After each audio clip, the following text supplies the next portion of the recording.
What's up, everybody? This is the Booch, and welcome to episode 15 of the Boochcast reviews, Darkside of the 90s. And of course, once again, I'm joined by the one and only, the broke soulless ginger, Mr. Zack Scott. What's up, dude? Yes, it's me, the broke soulless ginger, Zack Scott. Generally speaking, I'm not that broke. We are watching UFC Part 2. In this episode, every senator, John McCain, tried to destroy the UFC. Yeah. Eesh. So basically, ladies and gentlemen, for this episode, we're picking up where we left off last week. Now, obviously, you can tell a week has gone by because I'm actually wearing short sleeves now. I'm not freezing to death. The weather's actually fairly decent to where I'm not cold, and as you can see, Zach has a big old bushy beard that's scaring the crap out of me. Now, if any ladies enjoy it, that's your preference. By all means, go ahead. I'm just saying it's creeping me out. Maybe you guys enjoy it. I don't know. Comment below. Should Zach keep the beard? Should he trim it? Should he shave it off completely? Vote. Maybe we'll do a Twitter poll at some point. I don't fucking know. All I know is we got some big stuff to talk about today. Because about the beard. Now, when we last left our story, yes. Previously on Boochcast Reviews, Darkside of the 90s, we talked about the formation of the UFC. How it came about, how bloody it used to be, how some of the rule changes came about, and then we dove a little bit into some of the legal stuff. Today, we're talking mostly the legal stuff. This is going to be the battle with John McCain and all the other stuff. And of course, there will be some other personal things thrown in there, and even some stories that make Zach and I very happy. Mm-hmm. Oh, and by the way, for any wrestling fans that are just watching this for the hell of it, this is the episode for you. Mm-hmm. This episode is called UFC Part 2, To Live or Die in the Octagon. The brutal and bloody competition inside the Octagon leaves the UFC battling powerful opponents outside of the ring. Yep. Struggling to stay on its feet, the UFC gets one last chance to avoid a knockout. The new owner has a plan to save the business. Meyerowitz decided to transform the UFC into a legitimate sport by winning over state legislatures and governors. Starting in New York State, but his plan leads to one of the most fiercest showdowns in the UFC's history. So basically at this point, they're like, alright, we tried to make this a no-holds-barred, anything goes, bloody spectacle. But now, if we want to make money, we got to regulate this thing a little bit. Mm-hmm. And that's been the harsh reality with a lot of sports that, want to see the blood and the violence and everything. And this is what I've learned about people, especially today, is this. Everybody says they want blood. Everybody says they want violence. Everybody says they want edgy television. Everybody says we want to push the envelope. Everybody wants to hear freedom of speech until they get it.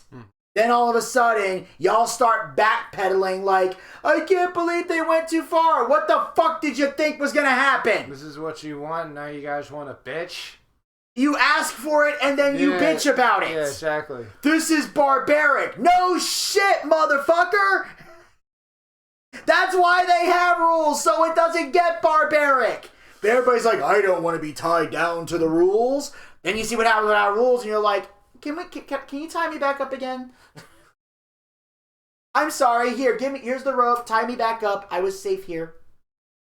I want to be here where it's safe and regulated and snowflakey. That's what you wanted. So, Bob hired a lobbyist, which is what you want to get if you want to fuck with legislatures. And he got the state of New York to sign into law that MMA was legal. So they legalized mixed martial arts in the state of New York.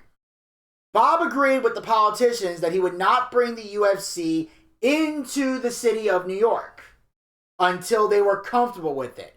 Instead, he went to Albany and Niagara. Niagara Falls. Yeah. And that's what I meant by Niagara, not the way that Gator uses it on the show. I'm talking about Niagara Falls, the actual Niagara Falls. Where you can literally walk to Canada. Yes, you can literally walk to Canada. Within 2 steps, In Canada. That's America. Canada. America. That's why some people actually think, and I thought for years until I got older and I learned geography. I always knew that Niagara Falls was part of New York. I always said Niagara Falls, New York, not Niagara Falls, Canada. I always thought Niagara Falls was in Canada. I didn't find out it wasn't until I saw an episode of Pee-wee's Playhouse when I was a kid that I learned Niagara Falls was located in New York. Look what happened to him. Yeah, that's that's next week. Don't jump ahead, Zach. No spoilers. All right. But yeah, so they went to Albany and Niagara. They were going to go to the outside cities in New York, but they were not going to go directly into the city until they were ready. It's like, look, we're not going to spring this on you.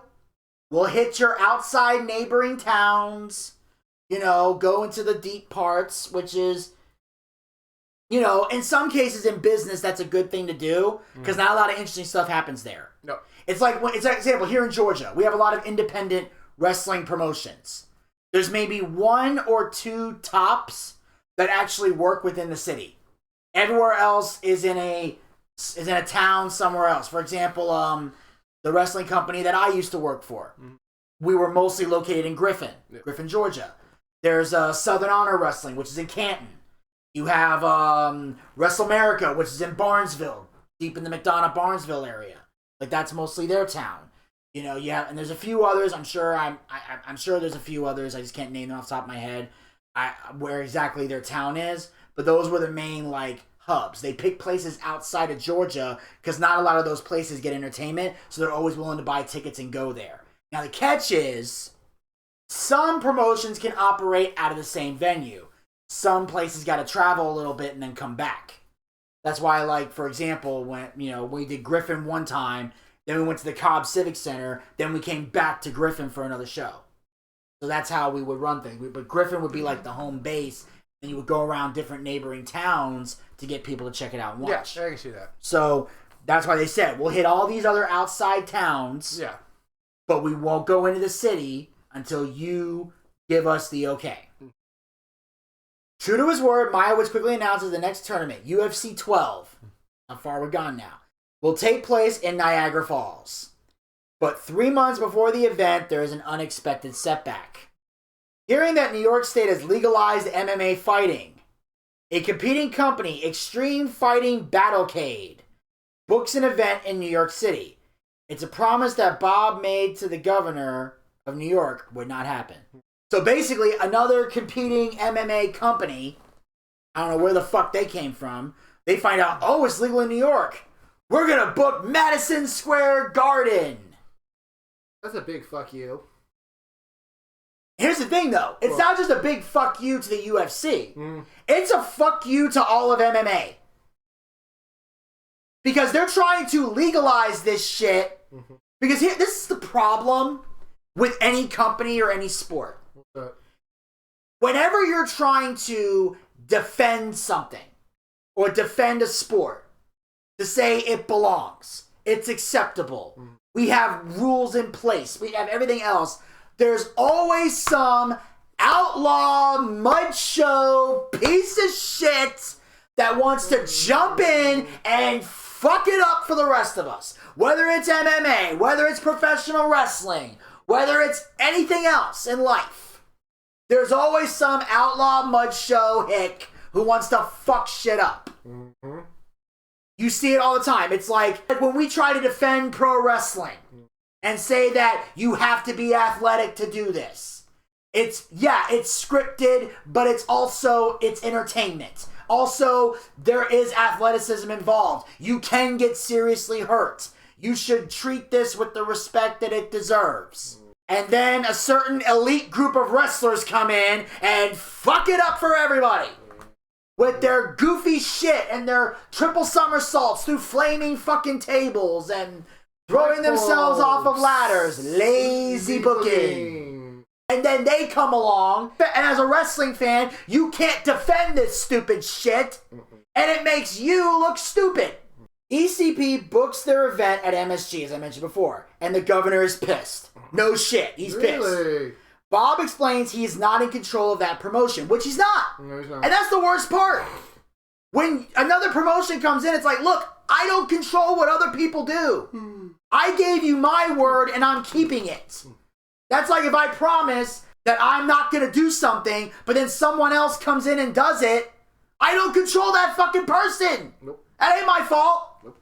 That's like at my comedy show, if I say, okay, here are the rules, I'm going to follow them.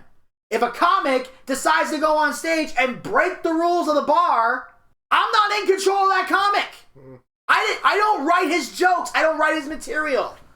I told him not to do this, and he decided to fucking do it anyway. So, don't ban my show. Let's just ban that comic. I'd rather do that than lose my show and lose the platform that I built to put comedians on. So if one guy's gonna fuck it up, obviously that's not a guy I'm gonna want to work with. Or girl. Because there's female comics too. Some are professional, others are not. It doesn't matter. It sparks public outcry. Because again, they don't care. They're not gonna care about semantics. And that's the worst thing. When people don't care about details, they don't care about context, they don't care about semantics, they just see something and go, I hate this. Mm-hmm. They don't look at the context, they just look at the thing, and then everybody has to suffer. Pretty much. The New York Times calls it the most barbaric show in the history of television. Y'all must not have watched a lot of television. No. Because I can tell you the most barbaric show in the history of television. What is that? The news. Oh, yeah. CNN, really? Organizers of the UFC are stunned when New York Governor George Pataki suddenly reverses his opinion on mixed martial arts. And this leads to all the stuff that we said at the end of the last episode. Yep. So this whole thing led to the stuff that we wrapped up with last week. These were the moments leading up to that. Yep. Just to let you guys know.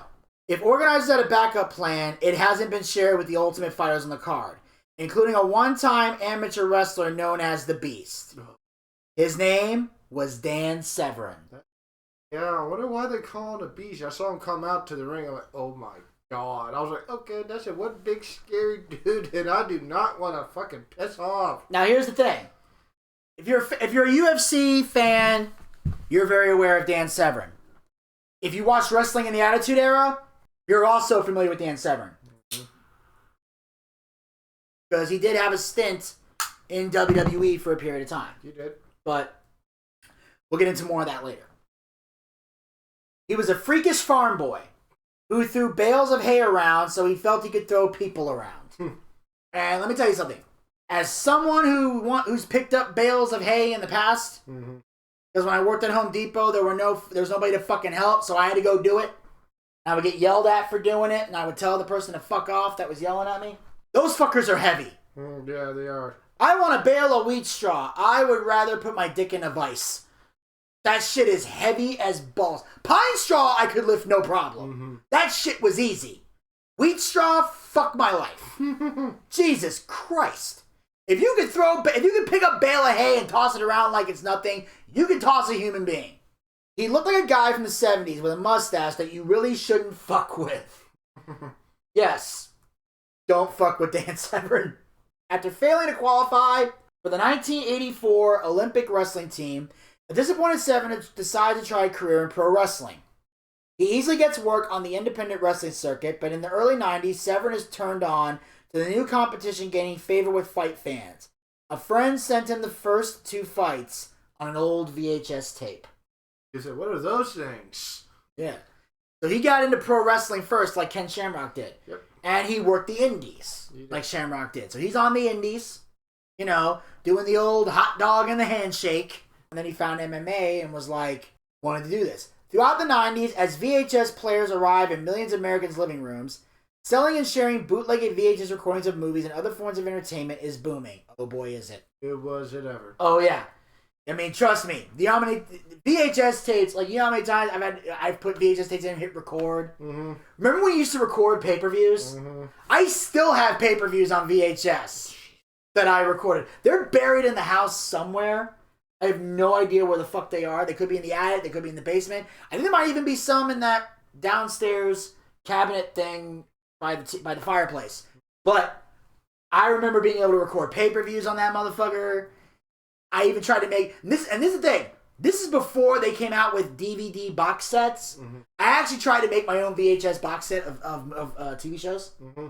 I did. And here's the thing. Like, sometimes I would try to put the episodes in order. So let's say there was like episodes like 13, 14, but then next was episode like 16 or 17. And if I knew in advance that was going to happen, like, because like with a satellite, you could find out what's going to happen like the next day. Yeah. So I'm trying to find, okay, there's 14, 15, then there's 17. Here's what I would do. If like, there'd be like 14, 15, then 2 random shows, and then the other show would come back on again, but it's episode 17. You know what I would do? I would record the 2 random shows to be in that 15, 16 block. Yeah. Then record episode 17. Then, if like months from now, if episode 15 ever showed up, I would fast forward to that random show and record the 15 in that spot and stop it. That way I had them all in order. And I would get 16 and do the same thing. That way I had them all in order and I wouldn't miss a beat. Yeah. A lot of people were clever like that. Now it's easy just to find up, click, click, click. Oh yeah, well recording shit is easy nowadays. Oh yeah. Recording, streaming, all that fun shit. I was an originator. Mm-hmm. Like, I was the original Twitch. I used to actually use a camcorder and record myself playing video games and create stories out of them. Like all the shit that people do now, like on Twitch with like a wrestling federation. I was doing that in the early 2000s. If I had the business smarts, I'd be a fucking millionaire right now. There's so many things I did that if I had the business sense to capitalize on them, I'd have been rich for so many inventions things I did before they even came out. This underground market helps build awareness of the UFC. So this is how they build their fan base, is through these tape tradings. That's what they call it, tape trading. Dan sees this and decides to give it a try. Art Davey, the co-creator of the Ultimate Fighting Championship and its chief matchmaker, is impressed by Severin's wrestling experience. And in 1994, he puts the fighter on the card for the UFC's 4th tournament. It's an astonishing debut. And at one point, he nails a big-ass German suplex, and it's fucking beautiful. Severin goes on to win, not 1, but 3 championships, including a beatdown of the UFC's biggest superstar, Ken Shamrock. He grabbed him by the scuff of his neck and mushed his face into the cow pie of reality. So Dan Severin beat up Ken Shamrock, which isn't easy to do. As Severin prepares to capture another championship in Niagara Falls, it's the UFC itself that is put into a political chokehold. With the event officially prohibited in New York, critics hope the UFC is down for good. They soon learned UFC can take a punch and keep fighting. True. Especially seeing those fighters. They get hit hard. It's like, is that all you got, motherfucker? They found an alternative location in Dothan, Alabama. Yeah. When in doubt, go to Alabama. All Severin cared about was fighting. So he didn't care if it was in Alabama, Alaska, Arizona, Arkansas, whatever the fuck. With less than 24 hours before the opening bell, there isn't even time to sell tickets. So it's like, fuck. The following night, as the lights go up on the Octagon in the Dothan Civic Center, the UFC comes off the mat. The place was packed to see the fights. They knew what was going on and wanted to show the support for the UFC. That's when you know you're onto something. When you have 24 hours notice and you can pack a building, that's when you know you got something. Yeah, that's true. You got, at the very least, if you got nothing else, you got a fan base. Yes, you do. And trust me, if there's one thing Alabama loves, it's good old fighting. Yeah.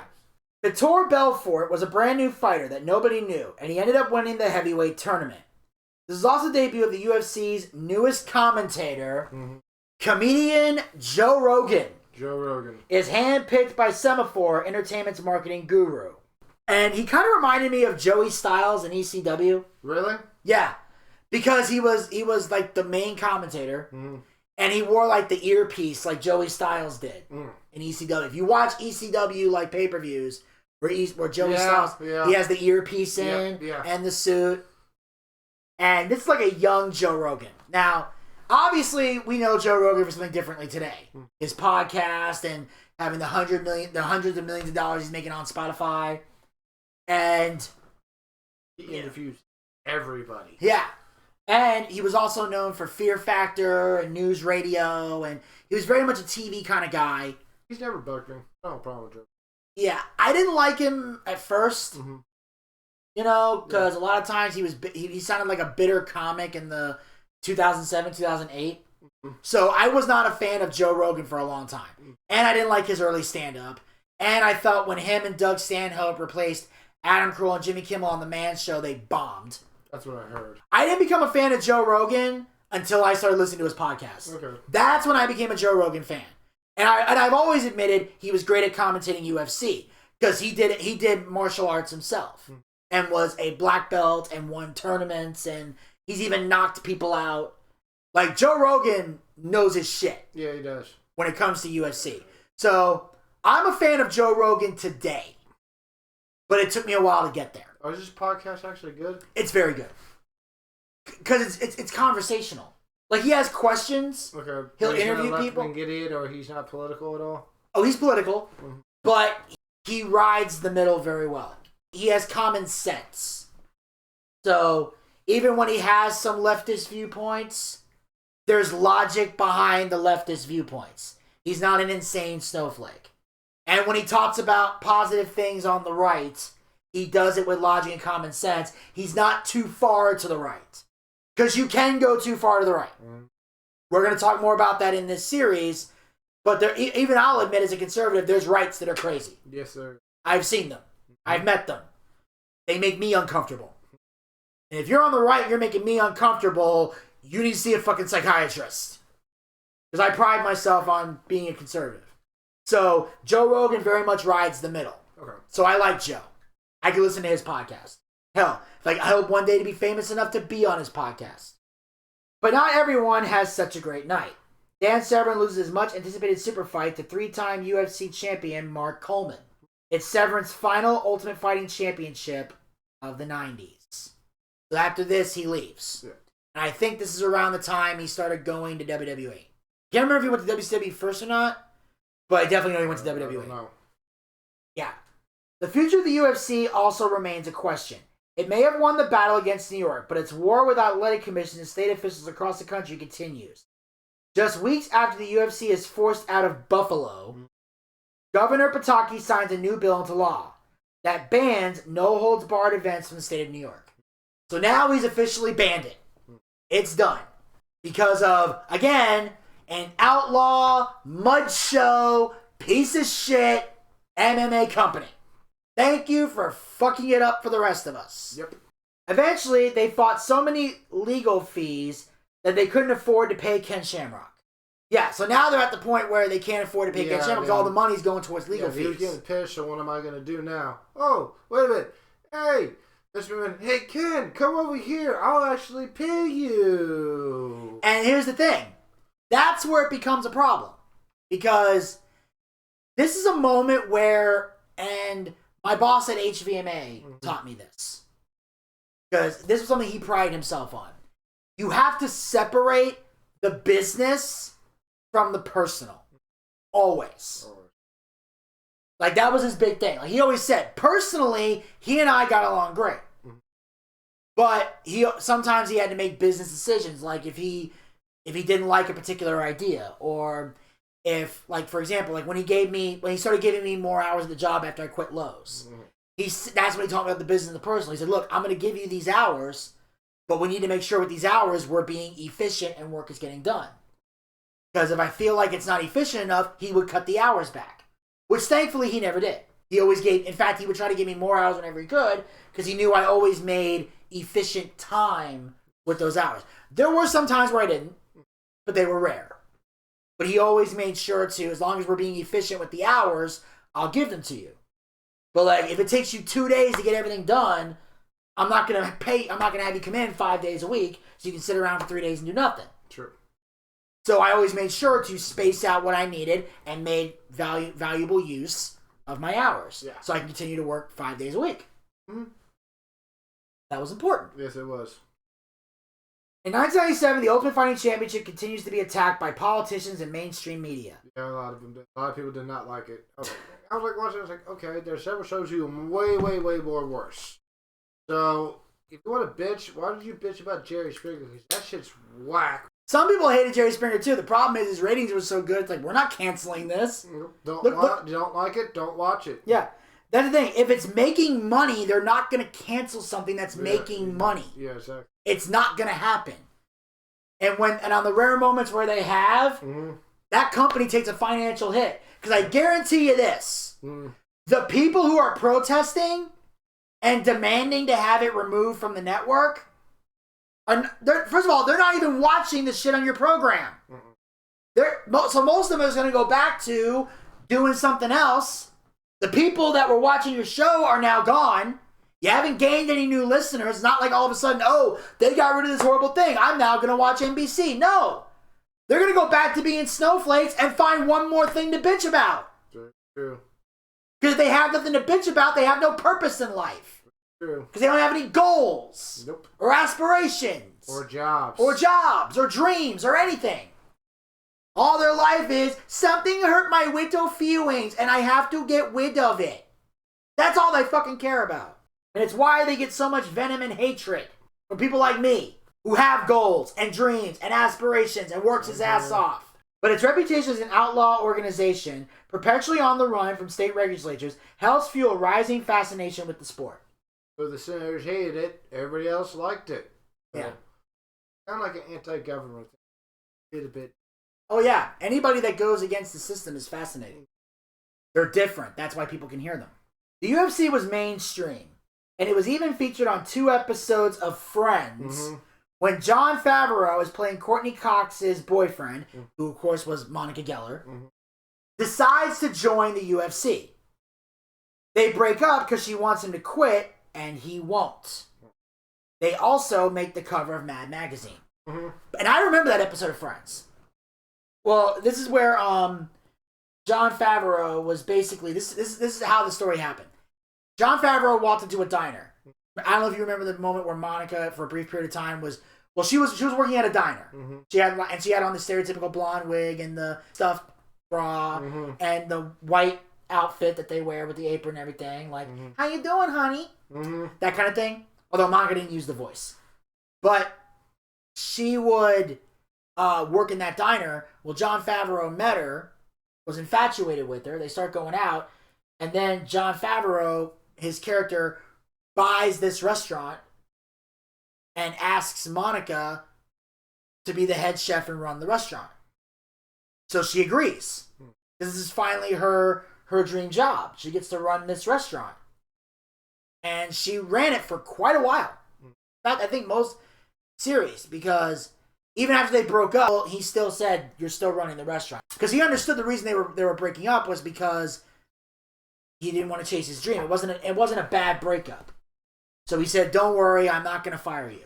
But at one point, they see they hear a voice, a conversation he's having, where it says, "Okay, get the ring, have it ready." So Monica's thinking, "Oh my God, he's going to propose." Because when you think ring, you think, "Oh my God, my boyfriend's going to marry me." What she doesn't know, and he says, "I want to show you the ring." She's like, "Oh my God." Because she's saying, "Oh my God." On the one hand, she wants to get married. But on the other hand, she feels like this is moving too fast. So but it turns out the ring is the Octagon ring that he's training in because he wants to become the UFC heavyweight champion. So he has the match, gets the shit beat out of him. He's in one of those casts where he's like this because everything's broken.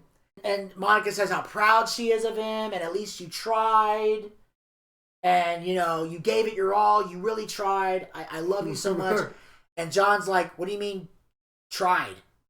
He's like, "I'm not giving up." Like, he plans to be the UFC heavyweight champion. Like, he's just going to work. So he's planning on him to go out there. And she's looking at him like, "No, you suck at this. You're going to get yourself killed." She didn't want to watch him get himself killed. So she broke up with him. And that's how that relationship came to an end. But still, it was a great episode. Mainstream or not, the cable companies that carry the sport face increasing political pressure to drop the UFC from their pay-per-view services. Back then, cable's dirty little secret was about 1/3 of the revenue was coming from porn.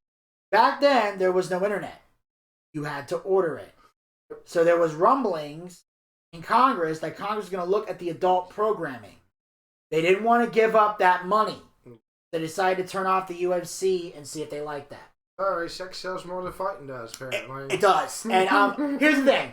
Obviously, I agree this is bullshit. Yeah. But I'm just saying, for me personally, if I had the choice between watching porn and watching the UFC, I would have picked the porn. I'm going with porn. I'm sorry. Sorry. I'd rather see naked women roll around than guys in trunks roll around. I'm sorry. Yeah. I'm sorry. I'm not doing it. Sorry. Yeah, I agree. I totally agreed. And by the way, I hope everyone's laughing at that. I want to clarify. I do not think UFC is gay. It is not a gay sport. As an amateur wrestler, I take pride in that kind of sport, and I get pissed off when people try to say wrestling's gay. The roll around thing was a goof. I had to throw that in there because I don't want people thinking I'm a hypocrite. But that was just meant to be. That was meant to be a funny ha. Let's move on. Yeah, I never wrestled in high school, but I wrestled a little bit, not doing the ring. But yeah, I was like, okay. Okay. I got a couple of people. I was like, okay, let me check it, see, get out. I mean, I know where people are coming from. It's like, okay, say that to a wrestler. They're like, okay, get on the ground. I was like, I make you think twice for calling it gay again. Oh, trust me. We would be like, fucking come on. It's the same people that when they say wrestling's fake, it's like, come over here, I'll show you how fake it is. That's how we would stand in the ring, perfectly in the ring, or in the ring. Let Mr. Goldberg spear you at full speed. Yeah, you're no. What's even better? Get thrown to the side steel steps. Yeah. See how fake it is after that. Okay, hit with a kendo stick. I heard that sucks. It does, but I'm saying.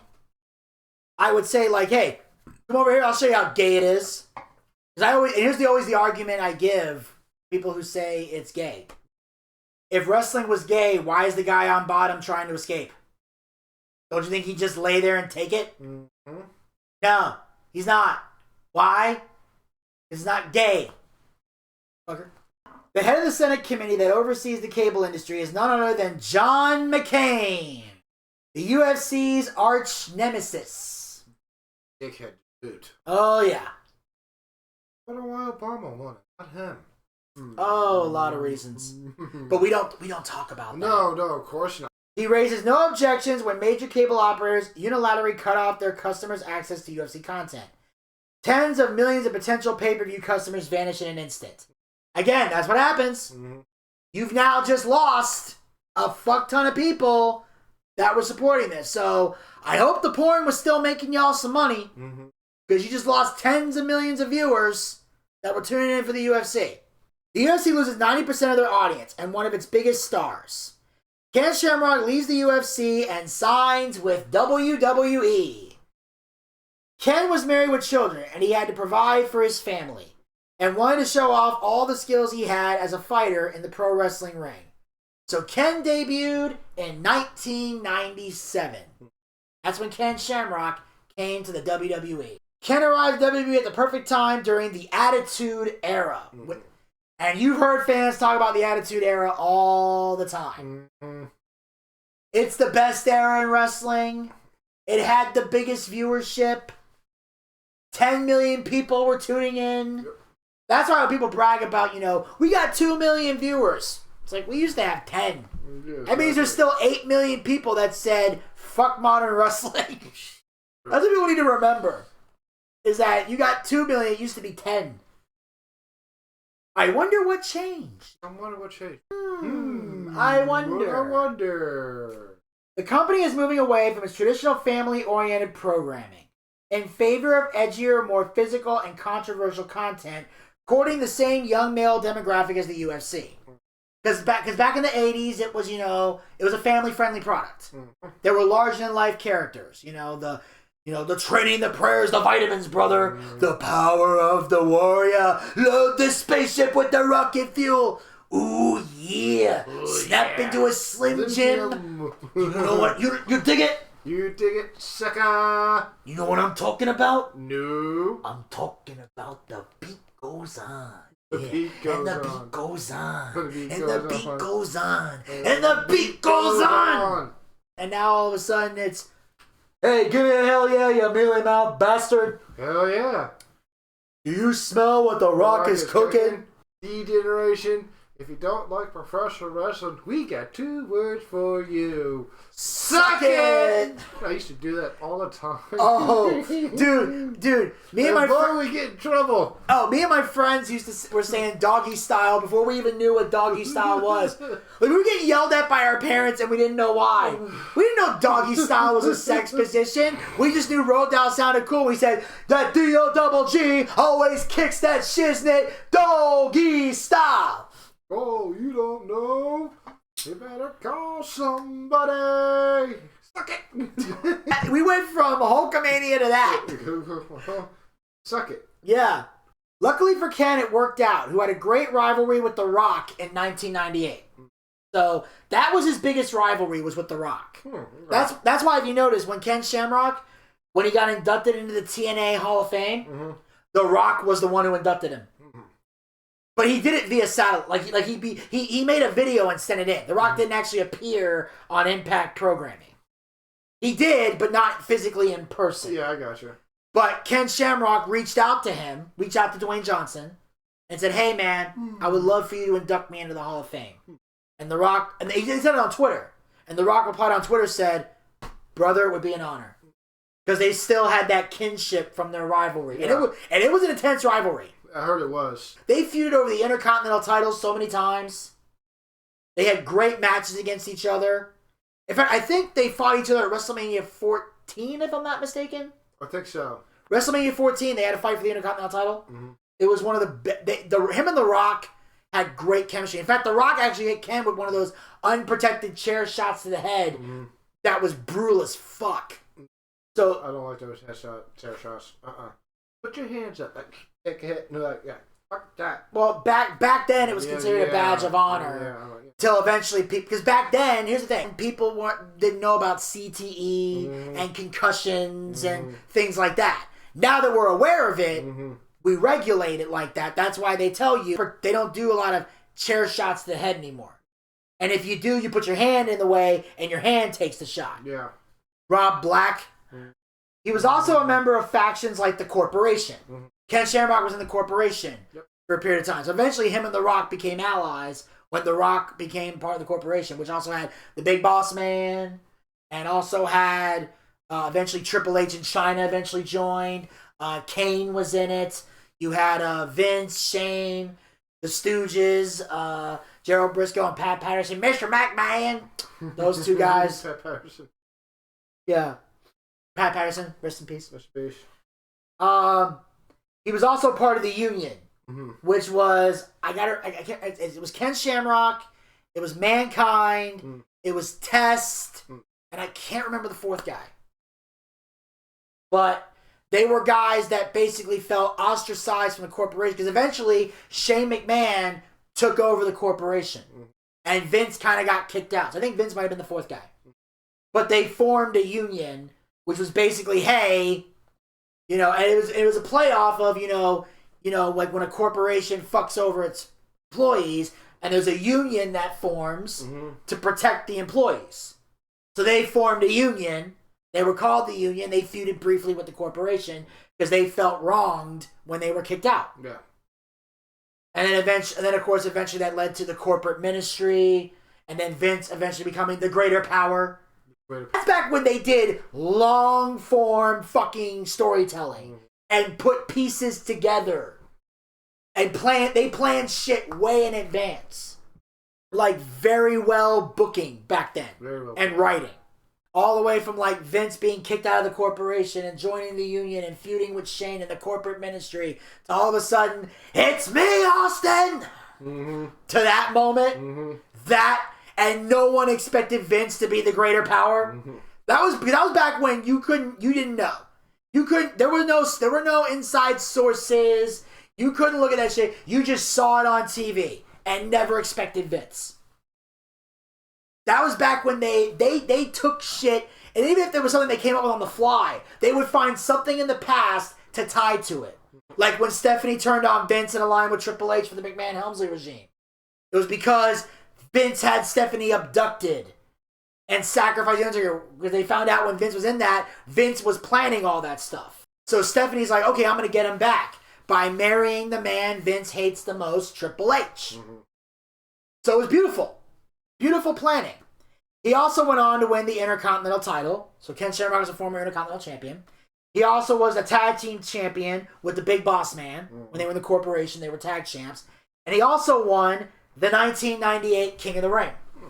Which, with all due respect to Ken Shamrock, looking back on it, they should have gave it to The Rock. Because Ken Shamrock fought The Rock in the finals. And also, here's another interesting thing people don't know. You know who else is in that King of the Ring tournament? Dan Severn. Who lost to The Rock. And I think it was the quarterfinals. It was either quarterfinals or semifinals. Dan Severn lost to The Rock. Yeah, okay. So The Rock beat Dan Severn, but lost to Ken Shamrock. But in the long run, The Rock should have won when you look at their careers. Yeah. And also, that's why I'm doing a special treat for this episode. As you guys know, one of the things I say at the end, and I'm going to end up saying at the end, is follow us on our podcast platforms with the links in the description box below. Yeah. Well, when you click those links normally, they take you to the home page of the Boochcast, where you can see whatever current episode is out at the time you're watching this video. Well, this time, I'm going to change it up. Instead of the link taking you to the home page, it's going to take you directly to the pay-per-view review between myself and Gator Ricky Ross, where we review King of the Ring 1998. Okay. So when you click that link, I will obviously follow the page, but also you get to listen to that pay-per-view review between myself and Gator, which I feel is apropos because of this UFC conversation. So he won the King of the Ring in 98, but nothing ever came out of it. That's why I felt it was a waste. Ken's departure is a huge loss for the UFC, leaving it in need of a new Lucky Shamrock to help them fill the void. Fortunately, Ken's adoptive brother is waiting in the wings. His brother is called the Legend Frank Shamrock, and he was the first ever UFC middleweight champion. Like his brother Ken, Frank's early years are troubled and tumultuous. He left home when he was 11 years old. He grew up in a home of abuse, and so he learned to commit crimes to get out of his home and other situations. And just like Ken, Frank is taken in by Bob Shamrock's Ranch for Boys, which we talked about last week, in Susanville, California, and is eventually adopted by Shamrock. He taught him to build his body, mind, spirits. And also, notice I said middleweight champion.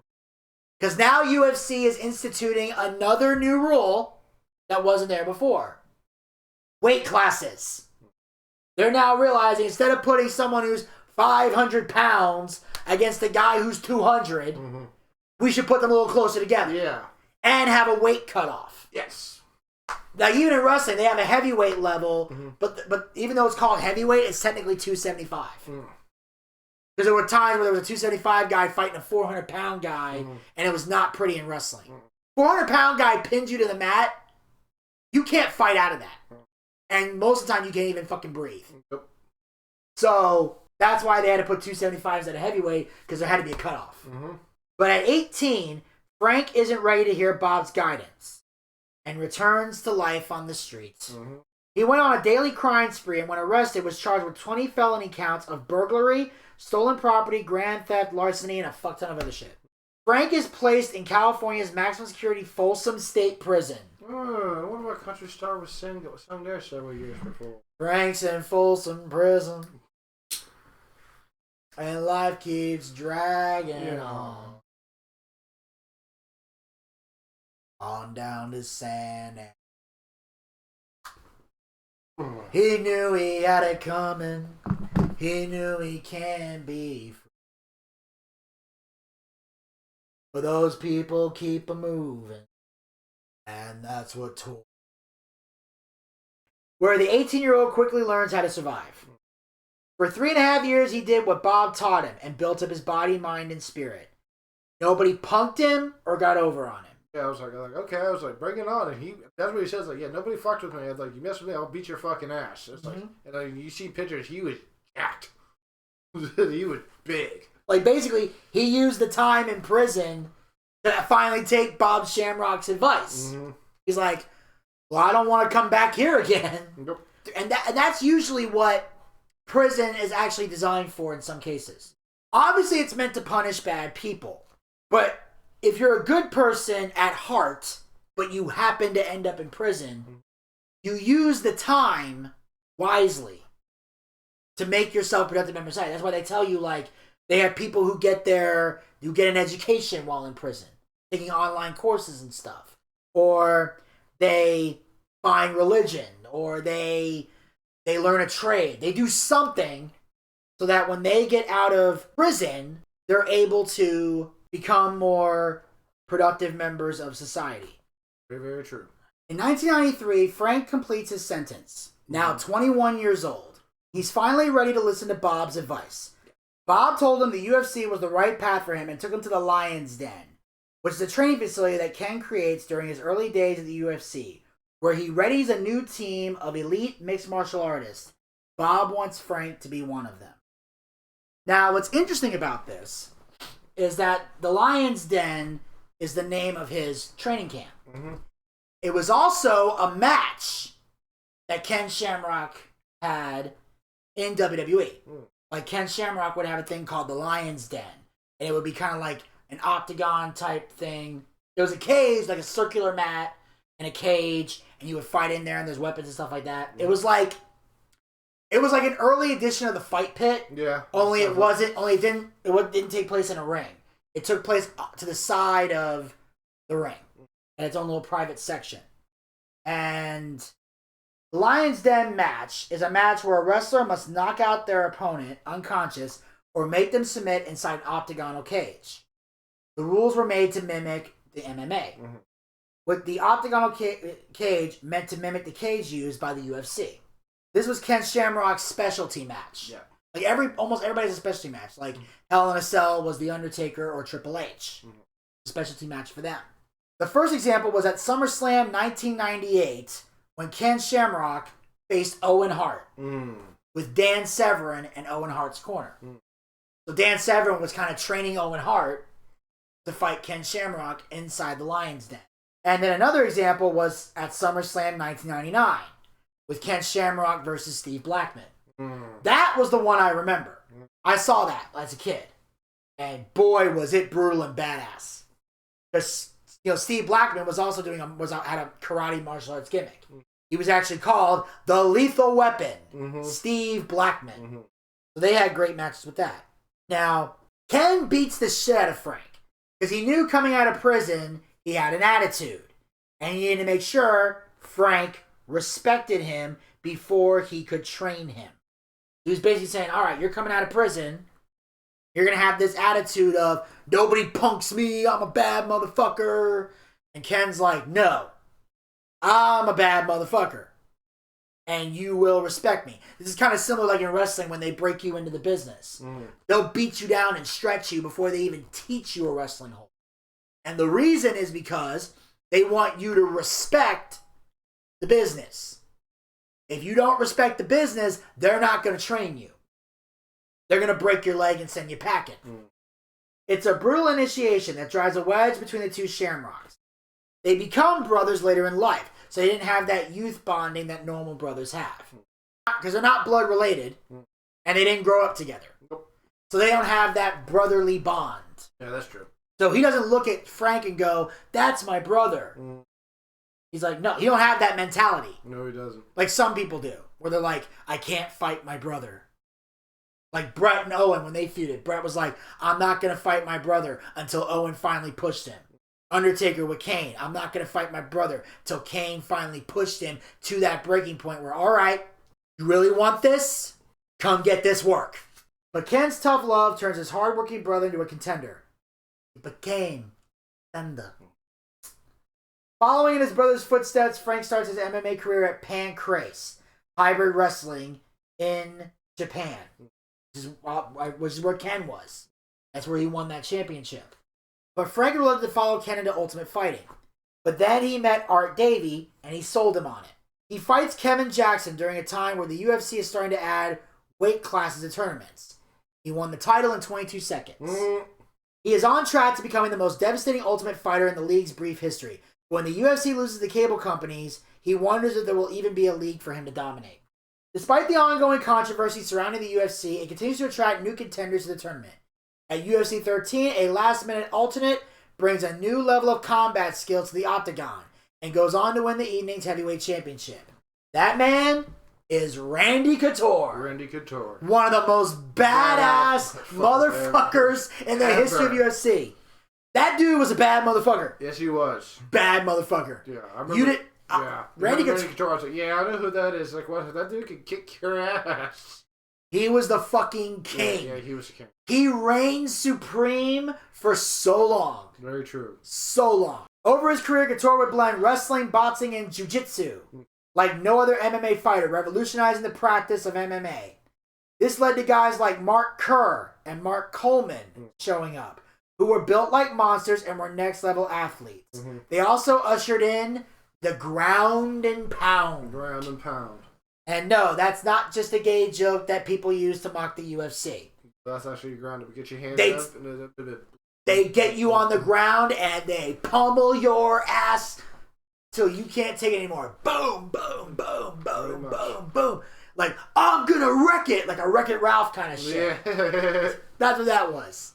The UFC's finances are also taking a serious beating now that cable companies have pulled the Ultimate Fighting Championship from their services.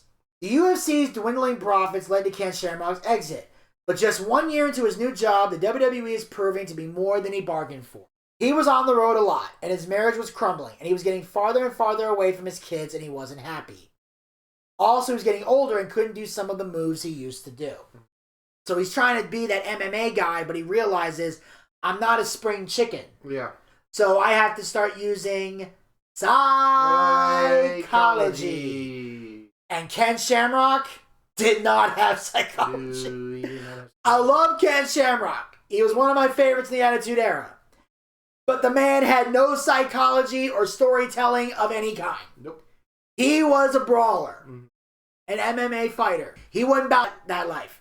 But again, he dealt with the biggest hardship that wrestlers deal with. Mm-hmm. They're on the road 300 plus days a year. You're away from your family. That's why when wrestlers talk about the hardships and the sacrifices they make, most of them talk about sacrificing their family time. Some of the greatest professional wrestlers of all time are some of the shittiest husbands and fathers you will ever meet. Not because they didn't treat their families well, but because they were never around. I remember when Stone Cold was hosting Tough Enough, and this lady decided to leave because she couldn't stand the thought of being away from her family for so long, once they find out what that life's really like. Austin didn't yell at her, didn't berate her, didn't say, you don't love the business. They had a sit-down talk, and he looked at her and he said, you know what? Then I got 2 daughters. I'm just now getting to know them. This is in 2011. So a lot of times, they were away from families. They didn't really get to be family men. Now today, that's not necessarily the case. The wrestlers are on the road, but they do get more time off. Yeah, they do. They do get opportunities to be there. And a lot of them get to be there for the birth of their kids. Like Hangman Adam Page. Yep. In the middle, he was about to become the world heavyweight champion, and he left to go home for the birth of his son. And at first, I'll be honest, I thought he was stupid. I'm like, you're fucking up your chance to be the world champion. You're killing this storyline. He's not going to get another shot at this. And he did, and he turned it into one of his greatest promos of his career. And one of the best promos in the history of AEW, the cowboy shit. He talked about what cowboy shit was. And he said, you know, cowboy shit is being a champion. Cowboy shit is being an athlete. Cowboy shit, going home in the middle of a run for the birth of my baby boy. That's cowboy shit. And I almost cried. I fucking cried when he said that. It was one of the deepest promos ever. I'm about to cry right now just thinking about it. A lot of wrestlers did put family first. The ones who put family first don't really go to the top. That's why it's a sacrifice. That's why they say, you want to be the champion? You want to be the top guy? You want the company to revolve around you? Well, that's the sacrifice you got to make. Are you willing to pay the price? Not a lot of people are. And the ones that do, some of them do regret it later. But some of them were like, that's why Ric Flair said, what do you want your legacy to be? He said, I want to be known as the greatest of all time. Because I don't want to be known for being a great father, because I wasn't. I don't want to be known for being a great husband, because I wasn't. Ric Flair is a shitty husband and a shitty father. But he was one of the greatest to ever lace up a pair of boots. I guess that's true. And sacrificed his family to do it. As Ken's skills deteriorate, so do his fortunes at the WWE as they began writing new, less favorable storylines for the former UFC champion. He was jobbing all the time, which kills the UFC aspect of his gimmick. So he decides to leave, but that only deepens his isolation and depression. So now he realizes Ken Shamrock is jobbing all the time. Yeah. He's losing matches. Yep.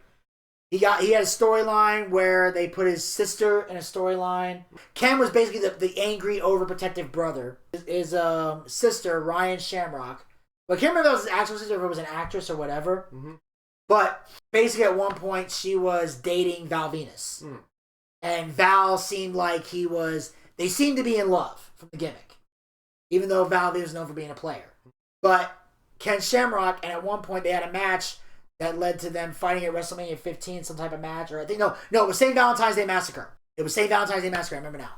And Val was feuding with Ken Shamrock, and at one point, you see one of the biggest botches of the night, where Ken is yelling at his sister, and his sister's supposed to slap him, but she hasn't done it yet. Mm-hmm. So a little closer, you actually see Ken Shamrock look at her and go, "Slap me."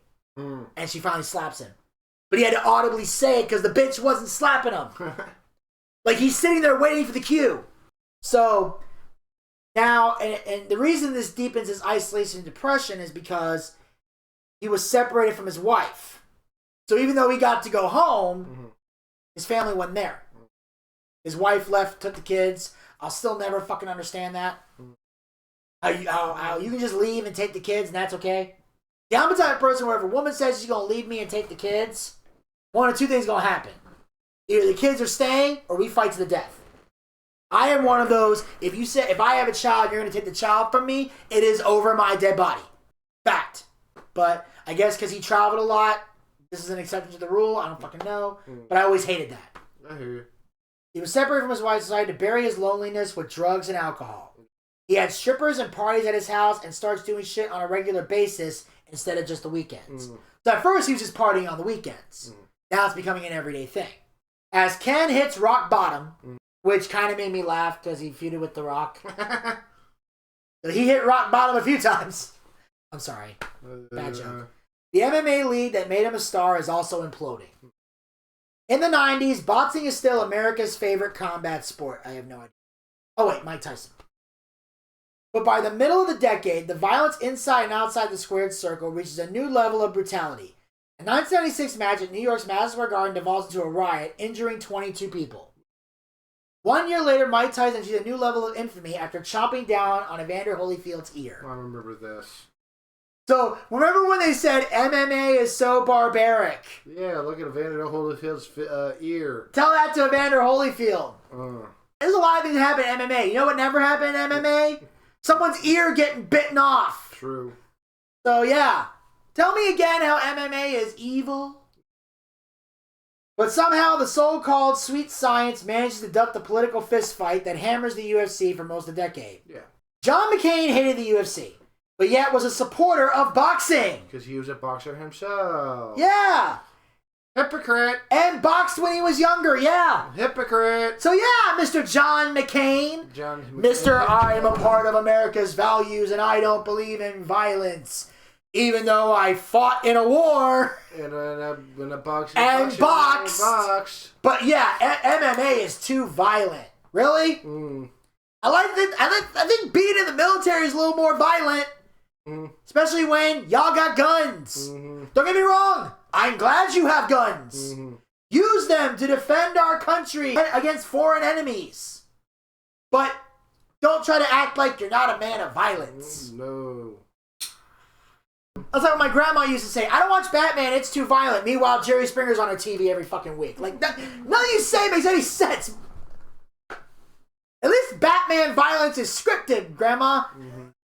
Also, his wife and family, check this, were part of a distribution company with Budweiser beer, who was the main sponsor for boxing. Because presented by Budweiser. Corruption? I think so. I think so. Can't you just smell the hypocrisy? I can. I can't, but that's okay. It's pungent. Pungent. Stings the nostrils. Stings the nostrils. Whatever his reasons, the attacks by McCain and others are crippling the UFC financially. They had to get back on cable, so Frank Shamrock became the ambassador for the company to try and convince the cable companies to put them back. As Frank is attempting to save the UFC, his brother Ken is trying to save himself. He used drugs because he wanted to, not because he had to. So, that's the thing. He was not a drug addict. He just wanted to numb the pain.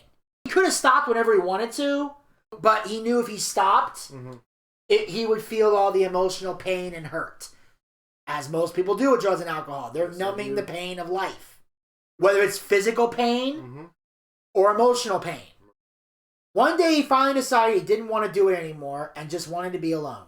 So one day he just decided, I'm not doing this anymore. I'm done. And once I stop doing all this stuff, guess what? People are going to stop coming over to party. And I don't want them to party. I want to be by myself. Get the fuck out of my house. He just wanted to be alone. Can't say that I blame him. Me neither. An old friend from the ranch gives Ken a new lease on life. Her name is Tanya, and she knew all of his secrets. And they've been friends for years. They started out as friends, platonic friends. And she was going through a divorce. They just clinged to each other, and it gave him someone to care for him, was strong, and understood what he needed. Someone to stop him when his demons came back to haunt him. So, now these two basically form a relationship. And leaned on each other. So, because now Ken found something. Ken found a reason to stay sober.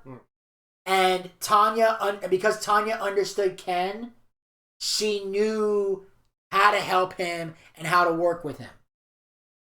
And that's a key thing. Because every addict is different. The problem is that AA is an important thing. It is. It's good. It's helpful. The 12-step program helps a lot. There's only one problem with it. It's very broad. It's meant to help all alcoholics or all drug addicts. But here's the problem. All of them function differently to a degree. So the best way is sometimes you use the program, but you have to use it in a way that helps you. Because even though you might be an alcoholic, your alcoholism might not be as bad as the other guy. You might just have a drinking problem. Some people have drinking problems and there's drugs mixed in. Some people have drinking problems, drug mixed in, and they beat their wives. Some people do all that and beat their kids. Some people will do all that and pass out watching pay-per-view. He said it, not me. Oh, that was a... Jesus Christ. I wish we had the footage. You could hear him snoring. No, for fuck's sake. Some people won't believe you. It's you being drunk. They believe it. What are you talking about? I've never been drunk a day in my life. Why do you lie to me, Zach? I hate it when you lie. That's why I got a 6-pack waiting for me when I go home. You literally just said that before we started filming. He's like, he reassured me, look, I'm not going to drink this here. This is for when I go home. I didn't want to stop on the way. I want us to have a straight shot back to the house. That's a 6-pack of Coke, not... It says Sweetwater on the box, you idiot.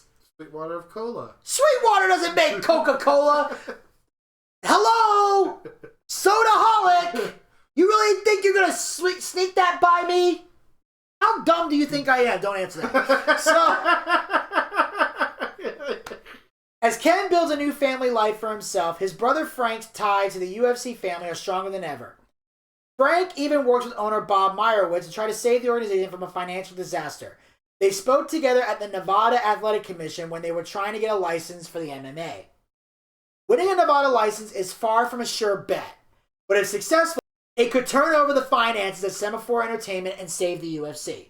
This is their last chance to save this company, is to get this license in Nevada. They don't get this, they're fucked. But the application with the Nevada Athletic Commission is suddenly in jeopardy. The lobbyist says the commission is not going to approve the application. Someone is changing their minds, and if you bring it to the commission, it'll slow it down forever and getting legalized. So they backed out. This is one of those, like, again, working corruption within the things. Best way to describe this. You ever seen the movie Casino? Yeah, of course I have. You know that scene where De Niro's character, Rothstein, is going before the commission to get a license to run the casino? And before it even gets started, they all go, denied, denied, denied. Court's adjourned. And he's like, and he starts yelling at him, you told me I would get a fair hearing. Was I at that dinner? At dinner, you might have been. Yeah, right, you fucking corrupted, lying piece of shit. Fucking rat bastard. Like, it fucking went off. That's how shady this shit is. If you got the right connections, you know what to do. It's a crushing blow to the organization. UFC manages to cobble together another tournament, and inside the Octagon, Frank Shamrock can still put on a show even if it marks the end of the UFC. In 1999, Shamrock defends his middleweight championship at UFC 22 against newcomer, here's another heavy hitter, Tito Ortiz. Tito Ortiz. Another guy. Some of you might, if you're a wrestling fan, you might remember from his brief time in TNA as a member of the Aces and Eights. Also the bodyguard for Freddie Prinze Jr. Oh, he's a bodyguard for Freddie Prinze Jr.? Yeah, you didn't see him after he got hit. You could see him in the background. Right beside him in the background. And he was like, never mind. I didn't know that. I think I'm right or wrong about that, but I know Tito Ortiz. Yep. It's one of UFC's classic fights of the 90s. He won in the first round after clocking Ortiz in the back of the head several times. After 2 years as the undefeated middleweight champion, Frank decides to retire from the UFC. Losing one of his biggest stars couldn't come at a worse time for Meyerowitz. The UFC continues to bleed money and is running out of options. Bob then meets, and this is a moment that shocked me, because in the beginning, I thought this guy was the founder of the UFC. I think I might have mentioned this last week. I didn't know that he came in way later. Bob meets Dana White, who was Tito's manager and was trying to negotiate a new contract for him, and Bob couldn't pay him. So Dana White was originally Tito Ortiz's fight manager. And originally they were talking about negotiating him for a bigger contract. Dana realizes they're in trouble and would be willing to sell. So Dana's like, instead of trying to get a contract track for Ortiz, I'm going to buy this whole fucking company. What begins the contract negotiation over one fighter turns into an existential moment for the entire UFC. Soon the reign of Bob Meyerowitz and the no-holds-barred era will come to an end. And the Ultimate Fighting Championship will change forever. The UFC as we know it today. By the decade's end, Bob Meyerowitz's UFC is teetering close to bankruptcy. Seeing a once-in-a-lifetime opportunity, manager Dana White approaches Las Vegas casino owners Frank and Lorenzo Ferretta with the idea of buying the UFC. So he partners with these two guys. The three partners return to Meyerowitz with an offer. Bob wanted Lorenzo to be his partner, and he said, I'll buy the whole thing or I'll buy nothing. So he thought, let's partner up. Nope, we're buying the whole thing. In January of 2001, Bob Meyerowitz sells his beloved sports franchise to the Ferretta brothers' newly formed company, Zuffa, for $2 million. And a manager, Dana White, gets a new title, President of the UFC. So Dana White is now the president of UFC. So obviously he's no longer managing Tito Ortiz because that'd be a conflict of interest. And state regulators spent years trying to take down the UFC. But the new owners are well funded and know how to play politics. Yes, they do. Again, you know how to play the game. Yep. And they do it in Vegas where everybody's dirty secrets and dirty money goes. Oh. Yeah, this center right here. Don't let the UFC get these secrets going to spill. It's with you, with the gay prostitute and transvestite prostitute. Boy, your Christian loving family would love to hear that. Let this fucking happen. The decision of this court, the UFC is officially legalized. We are adjourned. Lorenzo Ferretta is a former member of the Nevada State Athletic Commission and quickly secures the sanctioning Meyerowitz desperately needed from the commission but never received. So because he was a member of the commission, he was able to finesse everybody to get them what they needed. Yeah. A return to cable pay-per-view soon follows. So now they're back on pay-per-view. They also invested $50 million to get sanctioned in New York, California, New Jersey, and provinces in Canada. As Zuffa staged a huge comeback for the UFC, it quotes as one of the sport's pioneers back to the Octagon. In 2002, the now legendary Ken Shamrock faces off against Tito Ortiz in a highly publicized match. Ken suffers a shocking loss, but the grapplers return as a win for White and the Fertitta brothers. The event nearly doubling the pay-per-view numbers of their previous tournaments. The following year, Ken and his chief rival, Royce Gracie, become the first inductees into the UFC Hall of Fame. They get inducted into the Hall of Fame. It's a moment of triumph for both Ken and the UFC. But as the sport is becoming bigger than ever, Ken and his brother are forced to say goodbye to the man who transformed their lives. Since then, the two brothers have learned to put the past behind them. So their father dies, and that's the moment where they finally start bonding together as brothers. Mm-hmm. No, yeah, it's like, you know what? Dad would have wanted it this way. Let's bury the hatchet. We're adults now. Yep. We're too old for this. And that's literally what happens with most people who feud. After a certain point, you reach a certain age where you're like, you know what? Too old to be fighting over this shit. Just get over it. Pretty much. Throughout the 2010s, the UFC's popularity surges, surpassing the pay-per-view numbers of both boxing and the WWE. So they do better pay-per-view numbers than WWE. The new owners even finance a reality show that reintroduces millions of Americans to the sport, The Ultimate Fighter. Yep. I've seen a couple episodes of this. It's meh. Yeah, a lot of cocky guys can go to Octagon and become the champ. Yeah, good luck. Have fun. Yes. After a nearly 20-year ban on the sport, New York State legalizes MMA. Even Senator John McCain eventually endorses the UFC. Hypocrite. But it's an unprecedented deal in 2016 that makes headlines around the world. They sell the company for $4 billion. And, as a special prize, Art Davie gets inducted into the Hall of Fame. As well he should.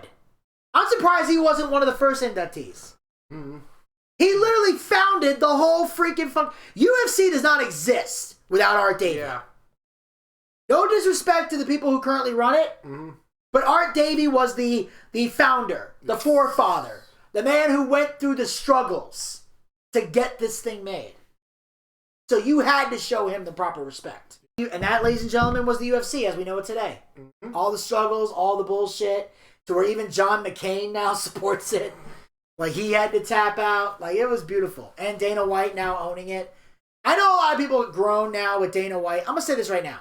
To all the people that give Dana White shit over what happened on New Year's Eve, I'm going to say this. Apparently, there was a video of him and his wife getting into a physical altercation. Like, Dana White knocked out his wife. Well, here's what happened. This is what people don't read in the article. Some people read this and tried to skip past it because they're fucking pathetic doormat fuckboys. Basically, they got into an argument. His wife slapped him, so he smacked her. Right? To my knowledge, it was open hand. I don't think there was any closed fists happening. It was basically she slapped him, he slapped her. You've heard me say it before, I'll say it again. You put your hands on somebody, you deserve what you get. Yeah, exactly. So here's what happened though. She slapped him. He retaliated. They both apologized to each other and moved on. So as far as I'm concerned, it's dead and done. Both of them admit they shouldn't have hit each other. His wife said, I shouldn't have slapped him. I was wrong. He said, I shouldn't have slapped her back. I was wrong. They've apologized to each other. Shit happens.